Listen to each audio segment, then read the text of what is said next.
Dear students, welcome to the online class. Let's study the topic of coefficient of variation method. This is the method used for capital budgeting under risk and certainty analysis. We have studied so many techniques about the modern techniques or statistical techniques. Number 1, sensitivity analysis. And number 2, probability assignment method. And number 3 is the standard deviation method. 3 more techniques are involved in the statistical method. That is the coefficient of variation method, simulation technique, decision tree analysis. These are the all techniques included in the modern techniques. There are 3 techniques നമ്മൾ പഠിച്ചു കഴിഞ്ഞതാണ്.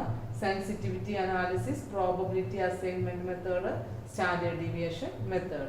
നമുക്ക് ഇന്ന് പഠിക്കാനുള്ളത് coefficient of variation method ആണ്.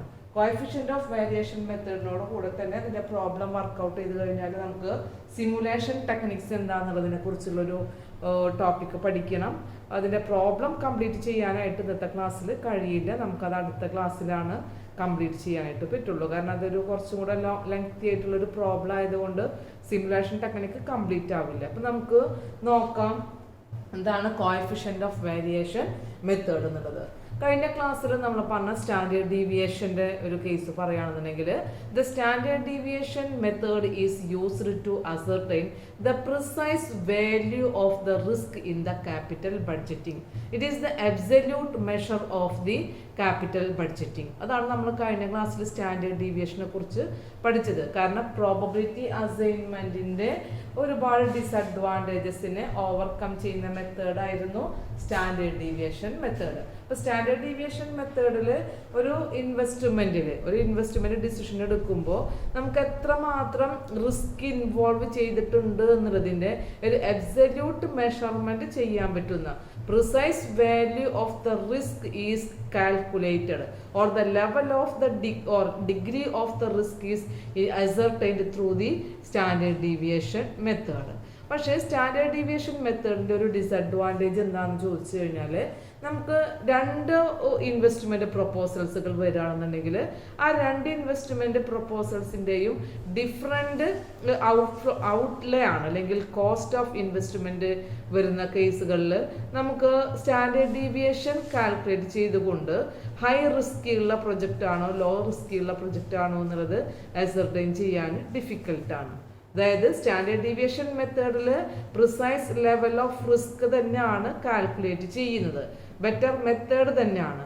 പക്ഷേ different ആയിട്ടുള്ള investment പ്രൊപ്പോസൽസുകൾ വരുമ്പോൾ ഓൾട്ടർനേറ്റീവ് ആയിട്ടുള്ള ഇൻവെസ്റ്റ്മെൻറ്റ് പ്രൊപ്പോസൽസ് വരികയും അതിൻ്റെ ഇൻവെസ്റ്റ്മെൻറ്റ് കോസ്റ്റ് ഡിഫറെൻ്റ് ആവുകയും ചെയ്യുമ്പോൾ നമുക്ക് ഈ പെർട്ടിക്കുലർ ആയിട്ടുള്ള കേസുകളിൽ സ്റ്റാൻഡേർഡ് ഡീവിയേഷൻ ഉപയോഗിച്ചുകൊണ്ട് അത് റിസ്കി ഉള്ള പ്രൊജക്റ്റാണ് എന്ന് പറയാനായിട്ട് കഴിയില്ല. അപ്പം അങ്ങനെയുള്ള കേസുകളിൽ നമുക്ക് ഡിഫറെൻ്റ് കോസ്റ്റ് ഓഫ് ഇൻവെസ്റ്റ്മെൻറ്റ് വരുന്ന കേസുകളിലും റിസ്കിനെ കുറിച്ച് നന്നായി ഡീറ്റെയിൽ ആയിട്ട് സ്റ്റഡി ചെയ്യാനും ഏതാണ് പ്രിസൈസ് റിസ്ക് ഉള്ള പ്രൊജക്റ്റ് എന്നുള്ളത് ഐഡൻറ്റിഫൈ ചെയ്യാനും സഹായകമായിട്ടുള്ള ഒരു മെത്തേഡാണ് കോഎഫിഷ്യന്റ് ഓഫ് വേരിയേഷൻ മെത്തേഡ്. അപ്പോൾ സ്റ്റാൻഡേർഡ് ഡീവിയേഷൻ്റെ ഡീമെറിറ്റിനെ ഓവർകം ചെയ്യുന്നതാണ് coefficient of variation method. Coefficient of variation മെത്തേഡും സ്റ്റാൻഡേർഡ് ഡീവിയേഷൻ മെത്തേഡും മെഷേഴ്സ് ഓഫ് ഡിസ്പേർഷൻ ആണ്. പക്ഷേ ഇവിടെ ഒരു ഡിസഡ്വാൻറ്റേജ് സ്റ്റാൻഡേർഡ് ഡീവിയേഷൻ ഇത് മാത്രമേ ഉള്ളൂ. ഡിഫറെൻ്റ് ആയിട്ടുള്ള കോസ്റ്റുകൾ വരുന്ന ഇൻവെസ്റ്റ്മെൻറ്റ് പ്രൊപ്പോസൽസുകളിൽ അതിൻ്റെ റേറ്റ് ഓഫ് റിട്ടേണിൽ ഡിഫറെൻ്റ് ആയിരിക്കും. 2 അതിൽ 3 വിവിധ തരത്തിലുള്ള കോസ്റ്റ് വരുന്ന ഇൻവെസ്റ്റ്മെൻറ്റ് പ്രൊപ്പോസൽസിന് വിവിധ തരത്തിലായിരിക്കും അതിൻ്റെ ഇൻഫ്ലോ അല്ലെങ്കിൽ അതിൽ നിന്ന് കിട്ടുന്ന profitability.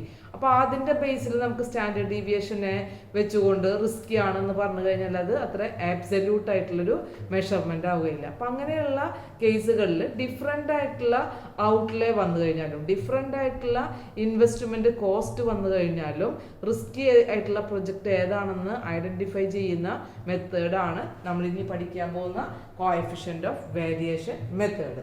So in such A case this type of method, that is the coefficient of variation method, is better to calculate the relative measure or dispersion. Coefficient of variation method എന്ന് പറഞ്ഞു കഴിഞ്ഞാൽ relative measure of dispersion ആണ്.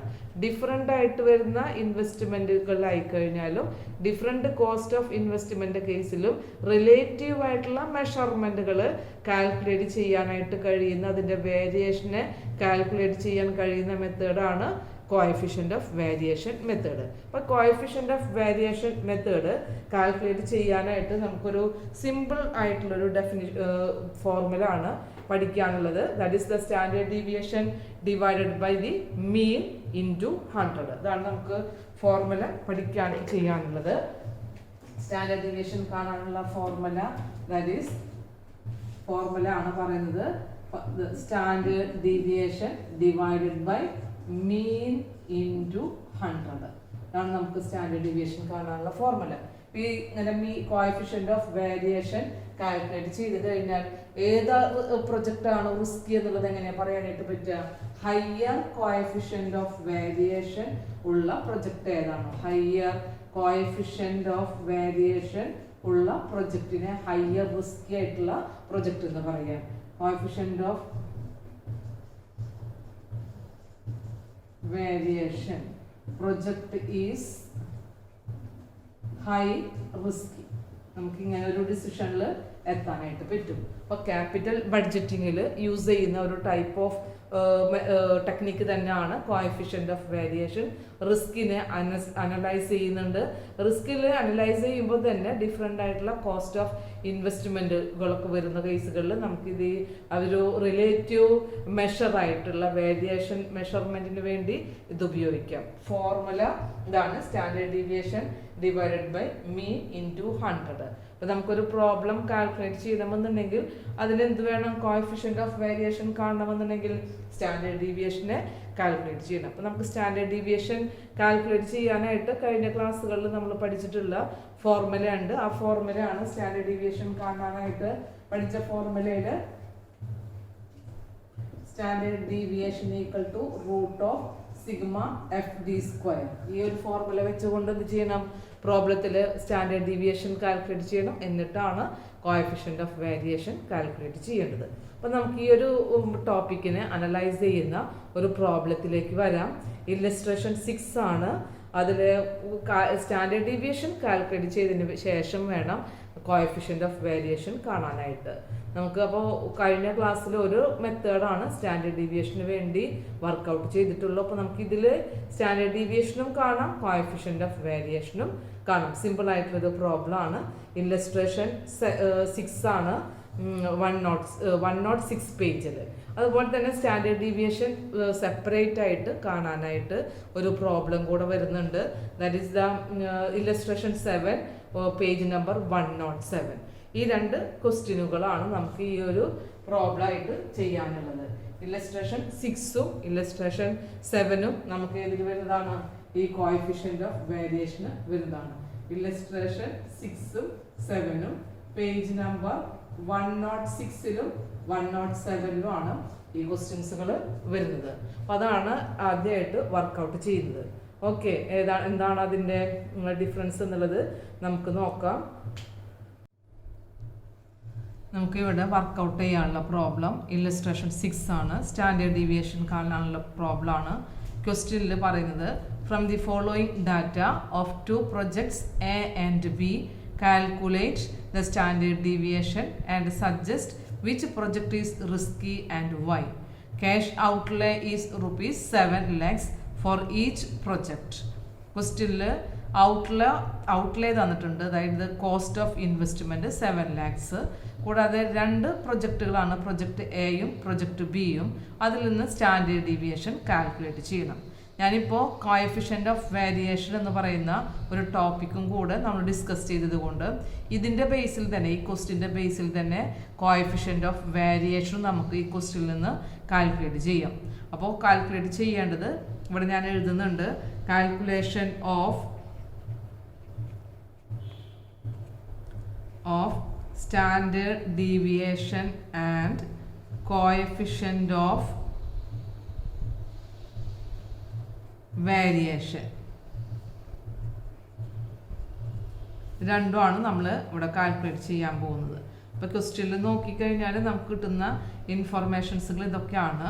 First one പറയുന്നത് project എയുടെ cash ഇൻഫ്ലോസുകൾ തന്നിട്ടുണ്ട്. 5,000, 7,000, 9,000, 11,000 and 13,000.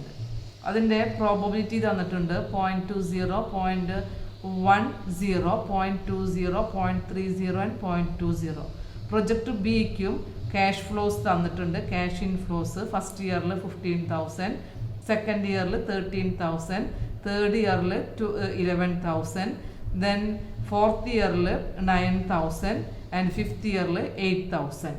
Project ബിയുടെ probability പറയുന്നത് 0.10, 0.10, 0.15, 0.55 and last year fifth ഇയറിൽ 0.10. നമുക്ക് ക്വസ്റ്റ്യനിൽ ഈ ബേസിൽ സ്റ്റാൻഡേർഡ് ഡീവിയേഷനും അതുപോലെ തന്നെ കോഎഫിഷ്യൻ്റ് ഓഫ് വേരിയേഷനും കാൽക്കുലേറ്റ് ചെയ്യാം. സ്റ്റാൻഡേർഡ് ഡീവിയേഷൻ കാണാനുള്ള ഫോർമുല നമുക്കറിയാം. അപ്പോൾ ഓക്കെ, ആൻസറിലേക്ക് വരാം. ഞാനിവിടെ എഴുതിയിട്ടുണ്ട് calculation of standard deviation and coefficient of variation method. നമുക്ക് സ്റ്റാൻഡേർഡ് ഡീവിയേഷൻ കാണാനുള്ള ഫോർമുല അറിയാം. √σ(FD²) ആണ്. അപ്പോൾ അതിൽ നമുക്ക് എന്ത് ചെയ്യണം? ഡി എന്താണെന്നുള്ളത് കാണണം, ഡിയുടെ സ്ക്വയർ കാണണം. എഫ് എന്ന് പറഞ്ഞു കഴിഞ്ഞാൽ പ്രോബബിലിറ്റി ആണ്, പ്രോബബിലിറ്റി. അപ്പോൾ ആ പ്രോബബിലിറ്റി FD² കാണാനായിട്ട് പ്രോബബിലിറ്റി ഇൻറ്റു ഡി ചെയ്ത് കഴിഞ്ഞാൽ FD² കിട്ടും. ഇതേ സമയം നമുക്ക് കോഎഫിഷ്യൻ്റ് ഓഫ് വേരിയേഷൻ കാൽക്കുലേറ്റ് ചെയ്യാനായിട്ട് ഒരു ഫോർമുല നമ്മൾ പഠിച്ചതാണ്. Coefficient of variation standard deviation divided by mean into 100 ആണ്. അപ്പോൾ ഇവിടെ നമ്മൾ കണ്ടുപിടിച്ച സ്റ്റാൻഡേർഡ് ഡീവിയേഷൻ ഉപയോഗിച്ചുകൊണ്ട് ഇവിടെ എന്ത് ചെയ്യാം? കോഎഫിഷ്യൻ്റ് ഓഫ് വേരിയേഷൻ കാൽക്കുലേറ്റ് ചെയ്യാം. അപ്പോൾ ഞാൻ ഫസ്റ്റിൽ സ്റ്റാൻഡേർഡ് ഡീവിയേഷൻ പ്രൊജക്റ്റ് എയുടേതാണ് കാണുന്നത്. ഹെഡിങ് കൊടുക്കുക, calculation of standard deviation project A. Project എയുടെ സ്റ്റാൻഡേർഡ് ഡീവിയേഷനാണ് ഇവിടെ ആദ്യം പറയുന്നത്.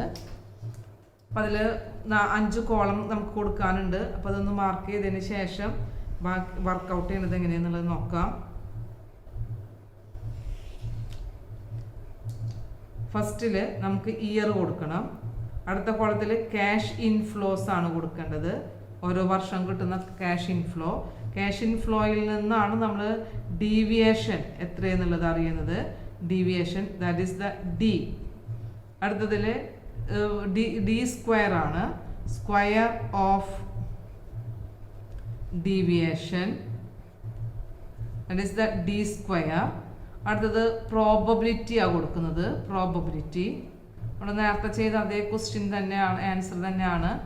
FD², അതായത് weighted square deviation. Weighted square deviation ഇതാണ് നമുക്ക് ഇവിടെ ചെയ്യാനുള്ളത്. അപ്പം അതിൽ 5 കോളം മാർക്ക് ചെയ്തതിന് ശേഷം വരക്കാം. ഫസ്റ്റ് ഇയർ നമുക്ക് തന്നിട്ടുള്ളത് 5 വർഷത്തെ ഇൻഫർമേഷനാണ്. 1, 2, 3, 4, 5. ഓക്കെ, ക്യാഷ് ഫ്ലോ പ്രൊജക്റ്റ് എക്ക് ക്വസ്റ്റ്യൻ നമുക്ക് തന്നിട്ടുണ്ട്. ഫസ്റ്റ് ഇയറിൽ 5,000, സെക്കൻഡ് ഇയറിൽ 7,000, തേർഡ് ഇയറിൽ 9,000, ഫോർത്ത് ഇയറിൽ 11,000, ഫിഫ്ത്ത് ഇയറിൽ 13,000. ഇതാണ് നമുക്ക് തന്നിട്ടുള്ള ഇൻഫർമേഷൻ. ക്യാഷ് ഇൻഫ്ലോസിൻ്റെ ടോട്ടൽ കാണുക. ടോട്ടൽ കിട്ടുമ്പോൾ നമുക്ക് 45,000 ആണ് കിട്ടുന്നത്. 45,000. നമുക്ക് കാണേണ്ടത് ഡി ആണ്. ഡി എന്ന് പറഞ്ഞു കഴിഞ്ഞാൽ ഡീവിയേഷൻ ഫ്രം മീൻ ആണ്. അപ്പം മീൻ എന്ന് പറയുന്നത് ആദ്യം കാണണം. Mean of cash flow, cash ഫ്ലോൻ്റെ മീനാണ്. എല്ലാം കൂടെ ആഡ് ചെയ്തിട്ട് അതിൻ്റെ നമ്പറിനെയാണ് നമ്മൾ മീൻ എന്നതുകൊണ്ട് ഉദ്ദേശിക്കുന്നത്. Total cash flow divided by number. നമുക്ക് ടോട്ടൽ ക്യാഷ് ഫ്ലോ നമ്മൾ ആഡ് ചെയ്തിട്ടുണ്ട് 45,000 ആണ്. Divided by number of years എന്ന് പറഞ്ഞാൽ 5 ആണ്. ആക്ച്വലി മീൻ കിട്ടുന്നത് 9,000 ആണ്. അപ്പം 9,000 ആണ് മീൻ എന്നുണ്ടെങ്കിൽ ഓരോ ക്യാഷ് ഫ്ലോയും ഈ പറയുന്ന ഡീവിയേഷനിൽ നിന്ന് ഈ പറയുന്ന മീനിന് എത്ര ഡീവിയേഷൻ ഉണ്ടെന്നുള്ളത് നമ്മൾ നോക്കണം. That is the deviation from മീനിൽ നിന്നുള്ള ഡീവിയേഷൻ. അപ്പോൾ നമ്മൾ ആദ്യം ഇവിടെ കാണുമ്പോൾ ഡീവിയേഷൻ ഫ്രം മീൻ എന്ന് പറഞ്ഞു കഴിഞ്ഞാൽ 5000 മൈനസ് 9000 ആണ് അല്ലേ ആദ്യം കാണുന്നത്. ഓക്കെ, അപ്പോൾ നമുക്ക് കിട്ടുന്നത് എത്രയായിരിക്കും? -4000. ദെൻ 7000 മൈനസ് 9000 എന്ന് പറയുമ്പോൾ -2000. 9000 minus 9000 0. 11,000 minus 9,000 plus 2,000. 13,000 minus 9,000 4,000. Okay, അപ്പോൾ ഡി കിട്ടി. ഇനി ഡി സ്ക്വയർ ആണ് കാണേണ്ടത്. ഇതിൻ്റെ ഡി സ്ക്വയർ ആണ് കാണേണ്ടത്. അപ്പോൾ നമുക്ക് 4 × 4 16 ആണ് അല്ലേ. അപ്പോൾ 6 0 ഉണ്ടായിരിക്കും. ഇവിടെ 3 0 ഉള്ളൂ. പിന്നെ സ്ക്വയർ കാണുമ്പോൾ 6 zeros. അപ്പോൾ 160 lakhs ആണ് നമുക്ക് കിട്ടുന്നത് ഇവിടെ വരുന്നത്. ദെൻ ഇവിടെ വരുന്നത് 40 lakhs. അതിൻ്റെ സ്ക്വയർ കാണുമ്പോൾ 0. വീണ്ടും 40 lakhs കിട്ടും. 2000ൻ്റെ സ്ക്വയർ, 4000ൻ്റെ സ്ക്വയർ 160 lakhs ആണ്. ഓക്കെ, പ്രോബബിലിറ്റി എന്ന് പറയുന്നത് ക്വസ്റ്റ്യനിൽ നമുക്ക് തന്നിട്ടുള്ള ഡീറ്റെയിൽസ് ആണ്. ഫസ്റ്റ് ഇയറിൽ പ്രൊജക്റ്റ് ആക്കി വരുന്ന പ്രോബബിലിറ്റി 0.2 ആണ്. അടുത്തത് 0.10, next 0.20, then 0.30, then 0.20. Another one, weighted square deviation, that is the FD square. F എന്ന് പറയുന്നത് പ്രോബബിലിറ്റി ആണ്. FD സ്ക്വയർ എന്ന് പറഞ്ഞാൽ 160 lakhs into 0.20 എന്ന് പറഞ്ഞു കഴിഞ്ഞാൽ 32 lakhs വരും. 32 lakhs. Then 4 lakhs into 0.10, 4 lakhs. 0 into 0.20, 0. Then 40 lakhs into 0.30, 12 lakhs. 12 lakhs. Then 160 lakhs into 0.20, 32 lakhs. നമുക്ക് കിട്ടുന്ന സ്ക്വയർ ഡീവിയേഷൻ്റെ weight, that is the FD square. ഇതിൻ്റെ സിഗ്മ നമ്മൾ കാണണമെങ്കിൽ, ടോട്ടൽ കാണണമെങ്കിൽ സിഗ്മ FD സ്ക്വയർ ആയി വരുന്നത് ടോട്ടൽ 80 lakhs ആണ്. സ്റ്റാൻഡേർഡ് ഡീവിയേഷൻ കാണാനുള്ള ഒരു ഇൻഫോർമേഷനാണ് നമുക്ക് കിട്ടിയിട്ടുള്ളത്. താഴെ നമുക്ക് കൊടുക്കാം standard deviation. Standard deviation equal to root of sigma FD square. Root of 80 lakhs ആണ് നമുക്ക് കിട്ടിയിട്ടുള്ളത്. ദാറ്റ് ഈസ് 80 lakhs എന്ന് പറയുമ്പോൾ കാൽക്കുലേറ്റ് ചെയ്യുമ്പോൾ 2828.43 ആണ് നമുക്ക് കിട്ടുന്ന സ്റ്റാൻഡേർഡ് ഡീവിയേഷൻ. ₹2828.43 സ്റ്റാൻഡേർഡ് ഡീവിയേഷൻ കിട്ടി. ഞാനിവിടെ ഇതേ ക്വസ്റ്റ്യനിൽ തന്നെ കോഎഫിഷ്യൻ്റ് ഓഫ് വേരിയേഷൻ എന്ന് പറയുന്നതും ചെയ്യുന്നുണ്ട്. കോഎഫിഷ്യൻ്റ് ഓഫ് വേരിയേഷൻ കാണാനുള്ള formula standard deviation divided by mean into 100 ആണ്. അപ്പോൾ നമുക്കതൊന്ന് ഇവിടെ അപ്ലൈ ചെയ്ത് നോക്കാം. അപ്പോൾ താഴെ കൊടുക്കുക coefficient of variation equal to standard deviation by mean into 100. Standard deviation നമുക്ക് പ്രൊജക്റ്റ് ആക്കി വരുന്നത് 2828.43 ഡിവൈഡഡ് ബൈ ഈ പ്രൊജക്റ്റ് ആഡ് ക്യാഷ് ഇൻഫ്ലോസിൻ്റെ മീൻ എന്ന് പറയുന്നത് 9000 ഇൻറ്റു 100 ഈക്വൽ ടു എമൗണ്ട് വരുന്നത് 31.42% ആണ്. നമുക്ക് കോഎഫിഷ്യൻ്റ് ഓഫ് വേരിയേഷൻ ഒക്കെ ഇൻറ്റു 100 ആയതുകൊണ്ട് അതിൻ്റെ പെർസെൻറ്റേജിലാണ് നമ്മൾ എന്ത് കാണുന്നത്, കോഎഫിഷ്യൻ്റ് ഓഫ് വേരിയേഷൻ കാണുന്നത്. ഈ ക്വസ്റ്റ്യൻ നമ്മൾ നേരത്തെ ചെയ്ത പ്രൊജക്റ്റിൻ്റെ ക്വസ്റ്റ്യൻ്റെ ഒക്കെ തന്നെ സ്റ്റാൻഡേർഡ് ഡീവിയേഷൻ കാണുന്ന സെയിം മെത്തേഡാണ്. ഇതുപോലെ നമ്മൾ പ്രൊജക്റ്റ് ബിക്കും കാൽക്കുലേറ്റ് ചെയ്ത് കഴിഞ്ഞാൽ ഇതിൻ്റെയും സ്റ്റാൻഡേർഡ് ഡീവിയേഷൻ കാണുക. ദെൻ കോഎഫിഷ്യൻ്റ് ഓഫ് വേരിയേഷൻ കാണുന്നു. അതിൽ നിന്ന് ഹൈ റിസ്കി ആയിട്ടുള്ള പ്രൊജക്റ്റ് പ്രൊപ്പോസൽ ഏതാണെന്നുള്ളത് ഡിസിഷൻ എഴുതേണ്ടതാണ്. അപ്പോൾ നമുക്കിനി ഇതിൽ തന്നെ പ്രൊജക്റ്റ് ബിക്ക് എങ്ങനെയാണ് വരിക എന്നുള്ളത് നോക്കാം. Calculation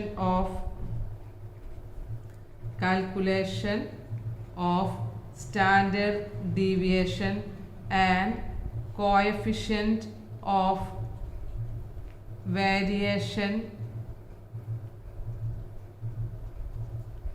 of project B. Project ബിക്കും ഇതുപോലെ നമ്മൾ കോഎഫിഷ്യന്റ് ഓഫ് വേരിയേഷനും സ്റ്റാൻഡേർഡ് ഡീവിയേഷനും കാണുകയാണ്. അതിൽ നിന്ന് വേണം ഏത് പ്രൊജക്റ്റാണ് ഹയർ റിസ്കി ആയിട്ടുള്ളതെന്ന് ഡിസൈഡ് ചെയ്യാനായിട്ട്. അപ്പോൾ നമ്മൾ കൊടുക്കേണ്ടത് 6 കോളം തന്നെയാണ്. ഫസ്റ്റ് കോളത്തിൽ ഇയർ എന്ന് കൊടുക്കുക. Next column cash inflow. Next column deviation D ആണ് വരുന്നത്. That is the deviation from mean. Next D square. Next probability, that is F.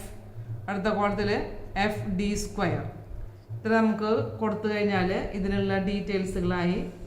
അപ്പം ഈ ക്വസ്റ്റ്യനിലും നമുക്ക് തന്നിട്ടുള്ള ഇയറുകൾ first year, second year, third year, fourth year and fifth year 5 വർഷത്തെ cash inflows ആണ് തന്നിട്ടുള്ളത്. ദെൻ അതിൽ പ്രൊജക്റ്റ് ബിയുടെ ക്യാഷ് ഇൻഫ്ലോസ് എന്ന് പറയുന്നത് ഫസ്റ്റ് ഇയറിൽ 15,000, സെക്കൻഡ് ഇയറിൽ 13,000, തേർഡ് ഇയറിൽ 11,000, then fourth year 9,000, fifth year 8,000. നമുക്കിതിൻ്റെ ടോട്ടൽ കണ്ടു കഴിഞ്ഞാൽ അതിൻ്റെ ഡീവിയേഷൻ എത്ര എന്നുള്ളത് പറയാനായിട്ട് കഴിയും.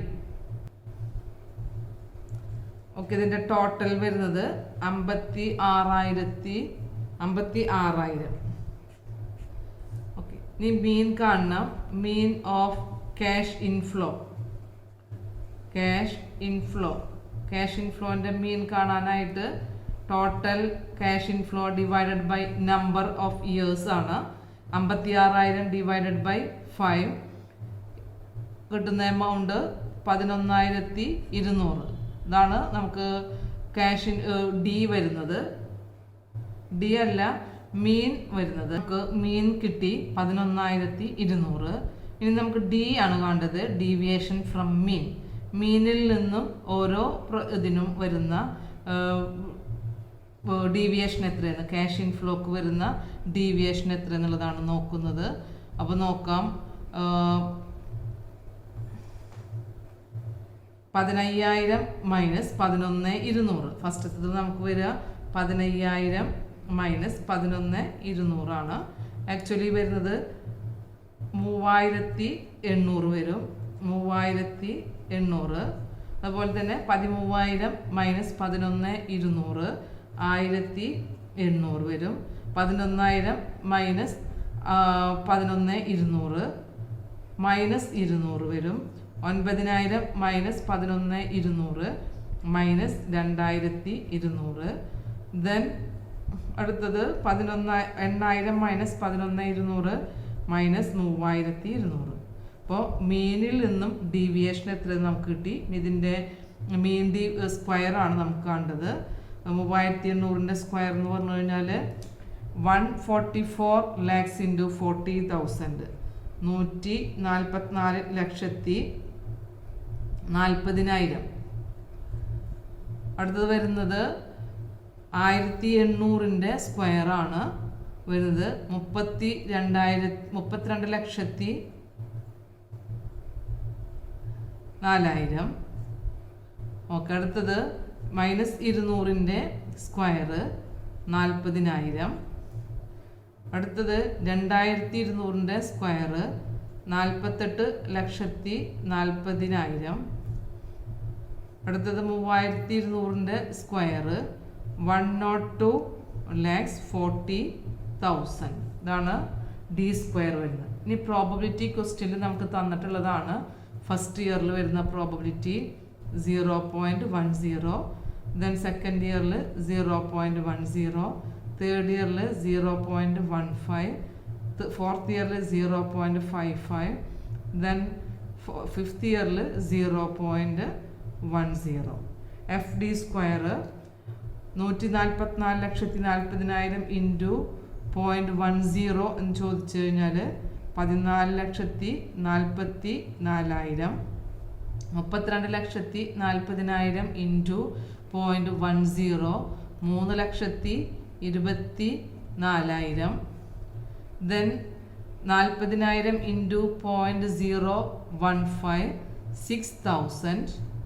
Then 48 lakhs into 40,000 into 0.55 26 lakhs 62,000. Then 102 lakhs 40,000 into 0.10 10 lakhs 24,000.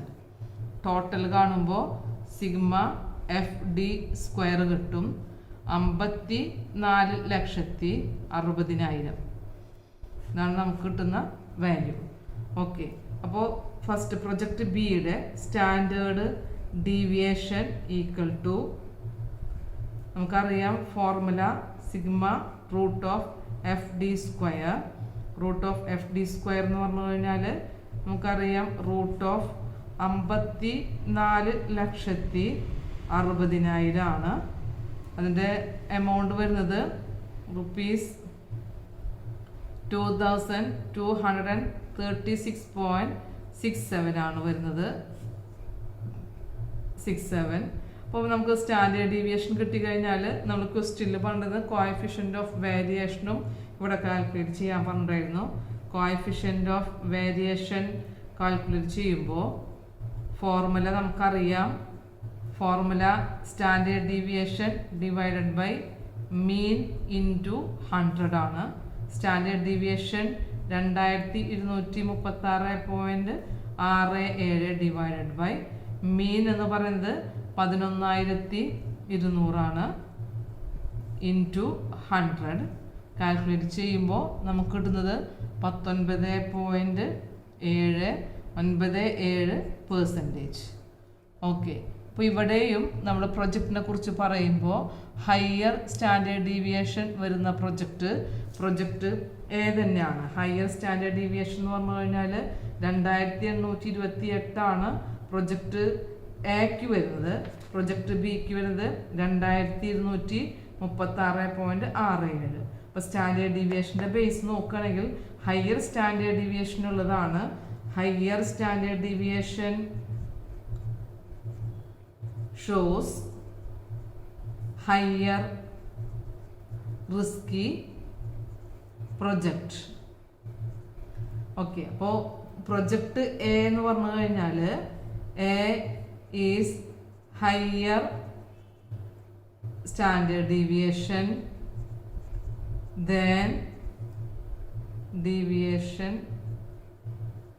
then project B. So project A is more risky. അപ്പോൾ നമുക്ക് സ്റ്റാൻഡേർഡ് ഡീവിയേഷൻ്റെ ബേസിൽ പ്രൊജക്റ്റ് എ ആണ് റിസ്കി ആയിട്ടുള്ളത്. ഇനി കോഎഫിഷ്യൻ്റ് ഓഫ് വേരിയേഷൻ്റെ ബേസിലും ഹയർ കോഎഫിഷ്യൻ്റ് ഓഫ് വേരിയേഷൻ ഉള്ളത് തന്നെയാണ് ഹയർ റിസ്കി. ഇപ്പോൾ ഇവിടെ standard coefficient of variation project എയിൽ 31.42 ആണ്. പ്രൊജക്റ്റ് ബിയിൽ 19.97 ആണ്. അപ്പോൾ പ്രൊജക്റ്റ് എ തന്നെയാണ് സ്റ്റാൻഡേർഡ് ഡീവിയേഷൻ്റെ കോഎഫിഷ്യൻ്റ് ഓഫ് വേരിയേഷൻ്റെ ബേസിലും റിസ്ക് ആയിട്ടുള്ളത്.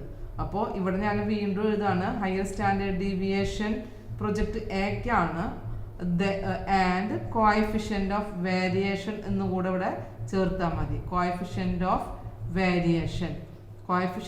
വേരിയേഷനും ദെൻ സ്റ്റാൻഡേർഡ് ഡീവിയേഷനും പ്രൊജക്റ്റ് എക്കാണ് ബി എക്കാൾ ഹയർ ആയതുകൊണ്ട് പ്രൊജക്റ്റ് എ ആണ് മോർ റിസ്കി ആയിട്ട് വരുന്ന പ്രൊജക്റ്റ്. ഇതാണ് നമുക്ക് സ്റ്റാൻഡേർഡ് ഡീവിയേഷനും കോഎഫിഷ്യൻ്റ് ഓഫ് വേരിയേഷനും കാൽക്കുലേറ്റ് ചെയ്യാനുള്ള ഒരു മെത്തേഡായിട്ട് വർക്കൗട്ട് ചെയ്യാനുള്ളത്. ഇതുപോലെ തന്നെ നമുക്ക് ഒരു ക്വസ്റ്റ്യനും കൂടെ ചെയ്യാനുണ്ട്. അത് ഇല്ലസ്ട്രേഷൻ 7 ആണ്. ക്വസ്റ്റ്യൻ നോക്കുക. ഇല്ലസ്ട്രേഷൻ 7-ൽ പറയുന്നത് from the following information of the project X and project Y compute coefficient project Y compute coefficient of variation and suggest which project is preferable and why. നമുക്കിതിൽ കോഎഫിഷ്യന്റ് ഓഫ് വേരിയേഷൻ കാൽക്കുലേറ്റ് ചെയ്തുകൊണ്ട് ഏത് project പ്രപ്പോസലാണ് preferable or acceptable എന്നുള്ളത് പറയണം. 2 പ്രൊജക്റ്റുകൾ X and Y. അതിൻ്റെ ഇൻഫോർമേഷൻസുകൾ തന്നിട്ടുള്ളത് expected value ₹1 lakh project X, 2 lakh project Y. Standard deviation പറയുന്നത് 15,000 ആൻഡ് 23,000. ഇത്രയാണ് നമുക്ക് ഇൻഫോർമേഷൻ ആയിട്ട് തന്നിട്ടുള്ളൂ. നമുക്കതിൽ നിന്നും കോഎഫിഷ്യന്റ് ഓഫ് വേരിയേഷൻ എത്രയെന്നുള്ളത് കാൽക്കുലേറ്റ് ചെയ്യണം.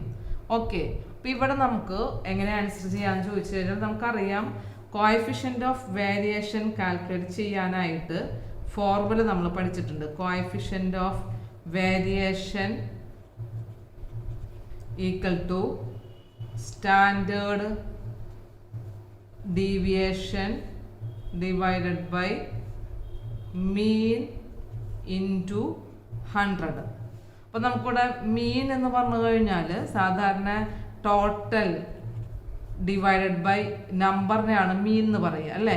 പക്ഷെ നമുക്കിതിൽ രണ്ട് പ്രൊജക്റ്റും തന്നിട്ടുള്ള ഓരോ ഇൻഫോർമേഷനുള്ളൂ. അപ്പോൾ നമുക്ക് മീൻ കാൽക്കുലേറ്റ് ചെയ്യാനായിട്ട് കഴിയില്ല. പക്ഷെ അതിന് പകരം നമുക്ക് അതിനെന്ത് തന്നിട്ടുണ്ട്, എക്സ്പെക്റ്റഡ് വാല്യൂ തന്നിട്ടുണ്ട്. ഓരോ പ്രൊജക്റ്റിനും എക്സ്പെക്റ്റഡ് വാല്യൂ തന്നിട്ടുണ്ട്. അപ്പോൾ നമ്മുടെ ഫോർമുലയിൽ ഒരു മാറ്റം വരുത്തണം. വേരിയേഷൻ കോഎഫിഷ്യന്റ് ഓഫ് വേരിയേഷൻ കാണാനായിട്ട് standard deviation divided by mean calculate ചെയ്യാൻ കഴിയാത്തത് കൊണ്ട് നമുക്ക് തന്നിട്ടുള്ള വാല്യൂ എക്സ്പെക്റ്റഡ് വാല്യൂ ആണ്. അപ്പോൾ നമ്മുടെ ഫോർമുല ഇങ്ങനെ എഴുതാം, standard deviation divided by expected value. ഇതാണ് standard deviation coefficient of variation calculate ചെയ്യാനുള്ള ഫോർമുല. അപ്പോൾ നമുക്ക് ഇത് വെച്ചുകൊണ്ട് പ്രൊജക്ട് എക്സിൻ്റെ കേസ് എന്താണെന്നുള്ളത് നോക്കാം. പ്രൊജക്ട് എക്സിന് സ്റ്റാൻഡേർഡ് ഡീവിയേഷൻ ക്വസ്റ്റ്യനിൽ തന്നിട്ടുണ്ട് 15,000 ഡിവൈഡഡ് ബൈ എക്സ്പെക്റ്റഡ് വാല്യൂ എന്ന് പറഞ്ഞു കഴിഞ്ഞാൽ 1 lakh ആണ്. 1 lakh ഈക്വൽ ടു നമുക്ക് കിട്ടുന്നത് കോഎഫിഷ്യന്റ് ഓഫ് വേരിയേഷൻ 0.15 ആണ്. അടുത്തത് പ്രൊജക്ട് വൈ ആണ്. പ്രൊജക്ട് വൈക്കും ഇതുപോലെ സ്റ്റാൻഡേർഡ് ഡീവിയേഷൻ തന്നിട്ടുണ്ട്. Standard deviation equal to 23,000 divided by expected value എന്ന് പറയുന്നത് ക്വസ്റ്റ്യനിൽ തന്നിട്ടുള്ളത് 2 lakhs ആണ്. 2 lakhs വരുന്ന coefficient of variation equal to 0.12. ഇവിടെ നമുക്ക് വിച്ച് പ്രൊജക്ട് ഈസ് പ്രിഫറബിൾ എന്ന് പറയുന്നത് പറയണം. പ്രൊജക്റ്റിൻ്റെ കേസിൽ സ്റ്റാൻഡേർഡ് ഡീവിയേഷൻ ഹൈ ആയി കഴിഞ്ഞാലും കോഎഫിഷ്യന്റ് ഓഫ് വേരിയേഷൻ ഹൈ ആയി കഴിഞ്ഞാലും ആ പ്രൊജക്ട് പ്രപ്പോസലായിരിക്കും പ്രിഫറബിൾ ആയിട്ടുള്ളത്. അപ്പോൾ സ്റ്റാൻഡേർഡ് ഡീവിയേഷൻ ഹയർ ആവുന്ന എല്ലാ കേസുകളിലും കോഎഫിഷ്യന്റ് ഓഫ് വേരിയേഷൻ എന്തായിരിക്കും, ഹയർ ആയിരിക്കും. കാരണം സ്റ്റാൻഡേർഡ് ഡീവിയേഷൻ പ്രൊജക്ട് എക്ക് വന്നിട്ടുള്ളത് എത്രയാണ്, സ്റ്റാൻഡേർഡ് ഡീവിയേഷൻ വന്നിട്ടുള്ളത് 23,000 ആണ് അല്ലേ, പ്രൊജക്ട് വൈക്ക് വന്നിട്ടുള്ളത്. അതേസമയം പ്രൊജക്ട് എക്സിന് വന്നിട്ടുള്ളത് 15,000 ആണ്. അപ്പോൾ കോഎഫിഷ്യന്റ് ഓഫ് വേരിയേഷനും അതേപോലെ തന്നെയാണ് വരുന്നത്. 0.12 ആണ് കോഎഫിഷ്യന്റ് ഓഫ് വേരിയേഷൻ. പ്രൊജക്ട് എക്സിനേക്കാളും ഹയർ ആണ്. ഓക്കെ, അപ്പോൾ നമുക്ക് എക്സ്പെക്റ്റഡ് വാല്യൂ ഡിവൈഡ് ചെയ്തപ്പോൾ കിട്ടിയിട്ടുള്ള നമ്പർ കോഎഫിഷ്യന്റ് ഓഫ് വേരിയേഷൻ 0.12 ആണ്. ഇനി നമ്മൾ ഡിസിഷൻ പറയണം. ഡിസിഷൻ പറയുമ്പോൾ നമുക്ക് പ്രൊജക്റ്റുകൾ ഏറ്റവും റിസ്കി കൂടുതലുള്ള പ്രൊജക്റ്റുകൾ എന്ത് ചെയ്യും, അത് ഞാൻ ആക്സെപ്റ്റ് ചെയ്യില്ല, ഇല്ലല്ലോ. അപ്പോൾ പ്രിഫറബിൾ ആയിട്ടത് ലെസ് റിസ്കി ആണ്. ഇവിടെ coefficient of variation less risk ആയിട്ടുള്ള പ്രൊജക്ട് പ്രപ്പോസൽ വൈ ആണ് അല്ലേ. എക്സിനേക്കാളും ലെസ് റിസ്കി ആവുന്നത് ഈ പ്രൊജക്ട് വൈ ആണ്. കാരണം അതിൻ്റെ കോഎഫിഷ്യന്റ് ഓഫ് വേരിയേഷൻ പ്രൊജക്ട് എക്സിനേക്കാളും ലെസ് ദാൻ ആണ്. അതുകൊണ്ട് നമുക്ക് ഡിസിഷൻ എങ്ങനെ പറയാം, പ്രൊജക്ട് വൈ ആണ് preferable. Project Y is preferable. കാരണം it's coefficient of variation is less than that of project എക്സിനേക്കാളും ലെസ് ദാൻ ആണ് coefficient of variation project Y എന്നുള്ളത് കൊണ്ട് പ്രൊജക്റ്റ് വൈ ആണ് പ്രിഫറബിൾ. കാരണം അതിൻ്റെ റിസ്ക് കുറവായിരിക്കും, റിസ്ക് കുറവുള്ളതായിരിക്കും ആക്സെപ്റ്റ് ചെയ്യുന്നത്. ഓക്കെ, ഇത്രയാണ് നമുക്ക് ഈ ഒരു ടോപ്പിക്കിനെ കുറിച്ച് പറയാനുള്ളത്. ഓക്കെ, ഇപ്പോൾ സ്റ്റാൻഡേർഡ് ഡീവിയേഷനും കോഎഫിഷ്യൻ്റ് ഓഫ് വേരിയേഷനും നമ്മൾ പ്രോബ്ലം വർക്കൗട്ട് ചെയ്തപ്പോൾ നമുക്ക് മനസ്സിലായി കമ്പാരിസൺ, അതായത് ഇൻവെസ്റ്റ്മെൻറ്റ് ഡിസിഷൻസുകൾ എടുക്കുമ്പോൾ ഡിഫറെൻ്റ് ആയിട്ട് വരുന്ന ഔട്ട്ലേ ആണെന്നുണ്ടെങ്കിൽ, കോസ്റ്റ് ഓഫ് ഇൻവെസ്റ്റ്മെൻറ്റുകൾ വരുന്ന കേസുകളിൽ നമുക്ക് ആ രണ്ട് പ്രൊജക്റ്റുകളെയും രണ്ട് പ്രൊപ്പോസൽസിനെയും കമ്പയർ ചെയ്തുകൊണ്ട് ഹൈ റിസ്ക് ഏതാണ് എന്നുള്ളത് ഐഡൻറ്റിഫൈ ചെയ്യാനായിട്ട് ഈ കോഎഫിഷ്യൻ്റ് ഓഫ് വേരിയേഷൻ വളരെ ഹെൽപ്ഫുൾ ആണ്. അപ്പോൾ അതിൻ്റെ ഇമ്പോർട്ടൻ്റ് ആയിട്ടുള്ള ഒരു അഡ്വാൻറ്റേജ് ചോദിക്കുമ്പോൾ, in the case of the different outlays or investment proposals are carried to take the decision under the method of coefficient of variation method. നമുക്ക് ഏറ്റവും ഹെൽപ്ഫുൾ ആകുന്ന മെത്തേഡ് ആ സമയങ്ങളിൽ ഡിഫറെൻറ്റ് ഔട്ട്ലേ വരുന്ന സിറ്റുവേഷനിൽ മാത്രം ഏതായിരിക്കും നല്ലത്?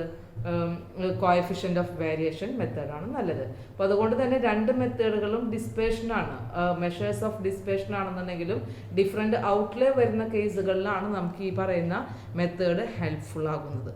ഓക്കെ, നെക്സ്റ്റ് നമുക്ക് ഈ ഒരു ടോപ്പിക്കിനെ ബേസ് ചെയ്തുകൊണ്ട് തന്നെ ഈ ഒരു ചാപ്റ്ററിൽ തന്നെ വരുന്ന ഒരു മെത്തേഡാണ് സിമുലേഷൻ ടെക്നിക്ക്. സിമുലേഷൻ ടെക്നിക്ക്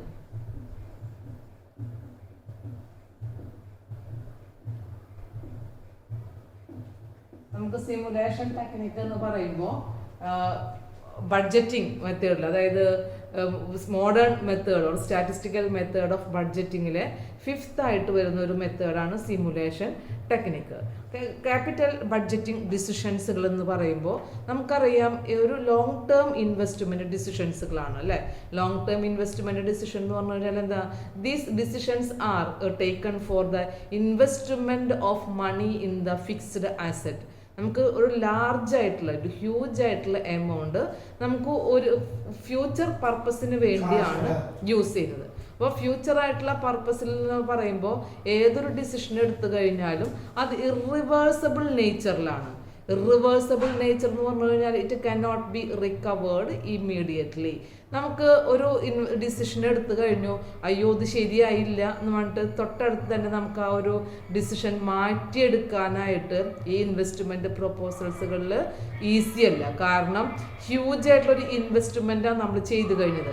ആ ചെയ്തതിന് ശേഷം ഒരു ഡിസിഷനൊക്കെ എടുത്ത് അതിൽ ഇംപ്ലിമെൻറ്റ് ചെയ്തതിന് ശേഷം അത് ശരിയായില്ല എന്ന് പറയുന്ന ഒരു നിലപാട് പിന്നീട് എടുക്കുക എന്ന് പറഞ്ഞു കഴിഞ്ഞാൽ വളരെ ബുദ്ധിമുട്ടായിരിക്കും. അതുകൊണ്ട് തന്നെ investment proposals under the capital budgeting or long term investment decision is irreversible nature. അപ്പം അങ്ങനെ റിവേഴ്സിബിൾ നേച്ചർ ആയതുകൊണ്ടും ഹ്യൂജ് ആയിട്ടുള്ള ഇൻവെസ്റ്റ്മെൻ്റ് ആയതുകൊണ്ടും ഇത്തരം ഡിസിഷൻസുകളെല്ലാം അല്ലെങ്കിൽ ഇങ്ങനെയുള്ള ഇൻവെസ്റ്റ്മെൻറ്റ്സുകളിലെല്ലാം ഇൻക്ലൂഡ് ചെയ്യുന്നത് എന്തായിരിക്കും? Risk and അൺസർട്ടനിറ്റിയാണ്.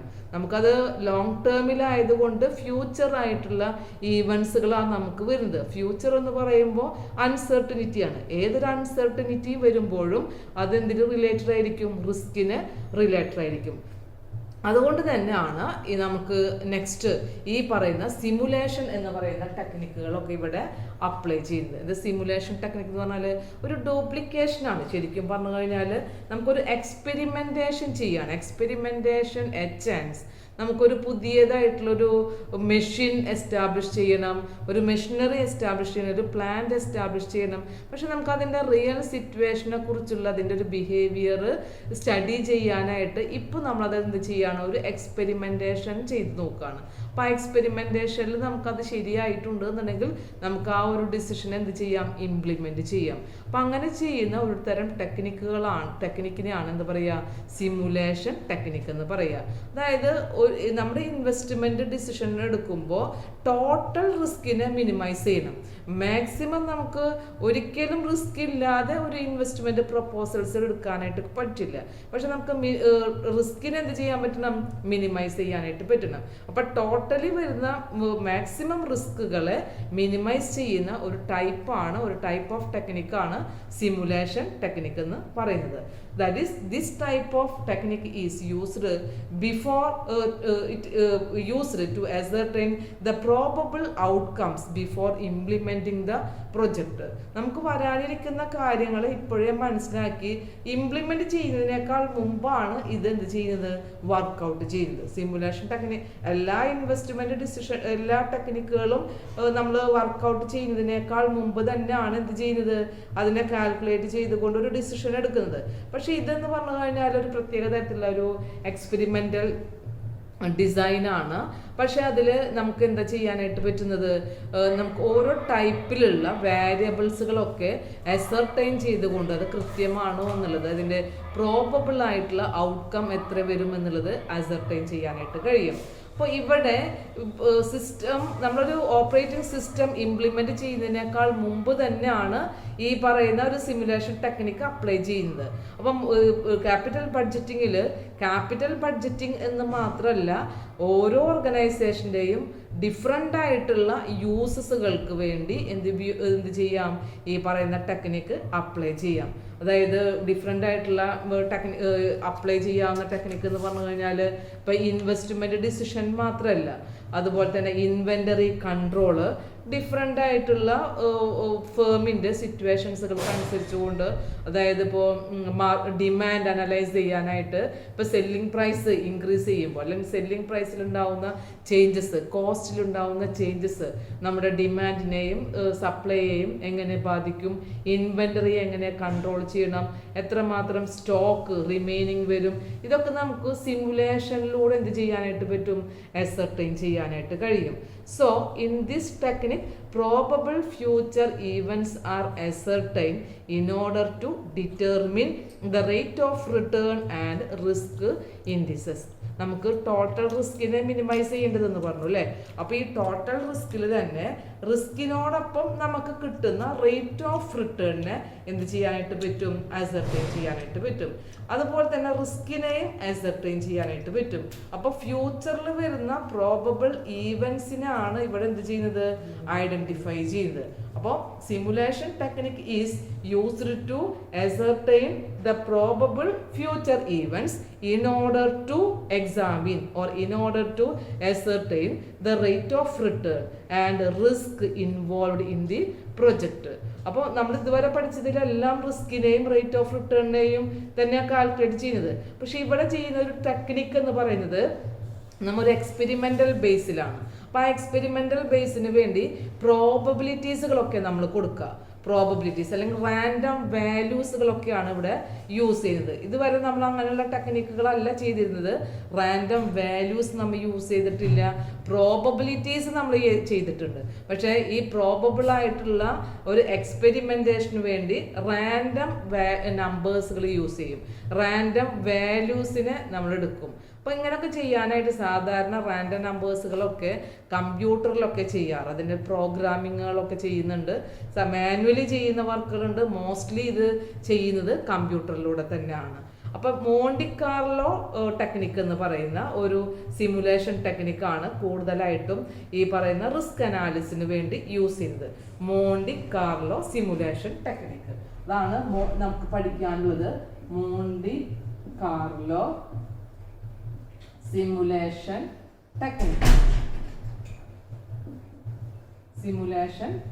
അപ്പോൾ ഈ ടെക്നിക്ക് ഉപയോഗിച്ചുകൊണ്ടാണ് നമ്മൾ റിസ്കിനെ എന്ത് ചെയ്യുന്നത്, അനാലിസിസ് ചെയ്യുന്നത്. അപ്പോൾ Monte Carlo simulation technique is an risk analysis technique. റിസ്കിനാണ് ഇവിടെ ഐഡന്റിഫൈ ചെയ്യുന്നത്. അപ്പം അങ്ങനെ ചെയ്യുമ്പോൾ സാധാരണയായിട്ട് നമ്മൾ ചെയ്യുന്നത് എങ്ങനെയാണെന്ന് വെച്ച് കഴിഞ്ഞാൽ റാൻഡം നമ്പേഴ്സിനെയാണ് എന്ത് ചെയ്യുന്നത്, അസർട്ടൈൻ ചെയ്യുന്നത്. അപ്പോൾ ഈ random number or random values എന്ന് പറഞ്ഞു കഴിഞ്ഞാൽ ചിലപ്പോൾ സെല്ലിംഗ് പ്രൈസ് ആവാം, അല്ലെങ്കിൽ number of unit two B produced ആയിരിക്കാം, അല്ലെങ്കിൽ കോസ്റ്റുകൾ, ഫിക്സഡ് കോസ്റ്റ് ആവാം, വേരിയബിൾ കോസ്റ്റ് ആവാം. ഇതിനൊക്കെ നമ്മൾ എന്ത് ചെയ്യും, റാൻഡം നമ്പറുകൾ കൊടുത്തുകൊണ്ട് ഐഡന്റിഫൈ ചെയ്യും. അതിൽ നിന്ന് എന്ത് ചെയ്യണം, റേറ്റ് ഓഫ് റിട്ടേണും അതുപോലെ തന്നെ NPV-യും കാൽക്കുലേറ്റ് ചെയ്യണം. അതിൻ്റെ ബേസിലാണ് ഇത് ഹൈ റിസ്കി ആണോ അല്ലെങ്കിൽ മോർ റിസ്കി പ്രൊജക്റ്റ് ആണോ എന്നുള്ളത് ഡിഫൈൻ ചെയ്യുന്നത് അല്ലെങ്കിൽ ഡിസൈഡ് ചെയ്യുന്നത്. അപ്പോൾ Monte Carlo simulation technique is a risk analysis technique. In this process, the technique is used to ascertain the probable future events and in order to ascertain the rate of return and the risk involved in the project proposal. അപ്പോൾ ആ project പ്രപ്പോസലിൽ റിസ്കിനെ identify ചെയ്യാനായിട്ട് ഇവിടെ use ചെയ്യുന്നത് എന്താണെന്ന് ചോദിച്ചു കഴിഞ്ഞാൽ probability ഡിസ്ട്രിബ്യൂഷനും അതുപോലെ തന്നെ റാൻഡം നമ്പേഴ്സുകളാണ്. എന്താ ചെയ്യുന്നത്, പ്രോബബിലിറ്റി ഡിസ്ട്രിബ്യൂഷൻ. നമ്മൾ ഇതുവരെ ചെയ്യാത്തൊരു മോഡലാണ് ഈ ഒരു ക്വസ്റ്റ്യനിൽ ചെയ്യുന്നത്. Probability distribution and random numbers, ഇതൊക്കെയാണ് നമുക്ക് ഇതിൽ ചെയ്യുന്ന റാൻഡം വാല്യൂസ്. നമുക്ക് യൂസ് ചെയ്തുകൊണ്ടാണ് സിമുലേഷൻ ടെക്നിക്ക് ഇംപ്ലിമെൻറ്റ് ചെയ്യുന്നത്. അതിൻ്റെ ബേസിൽ നമ്മൾ എന്ത് ചെയ്യണം, ഇതിന് കുറേ സ്റ്റെപ്സുകളൊക്കെ ഉണ്ട്. നമുക്ക് പ്രോബ്ലം വർക്കൗട്ട് ചെയ്യുമ്പോഴാണ് അതിനെക്കുറിച്ച് ഡീറ്റെയിൽ ആയിട്ട് നമുക്ക് മനസ്സിലാക്കാനായിട്ട് കഴിയുക.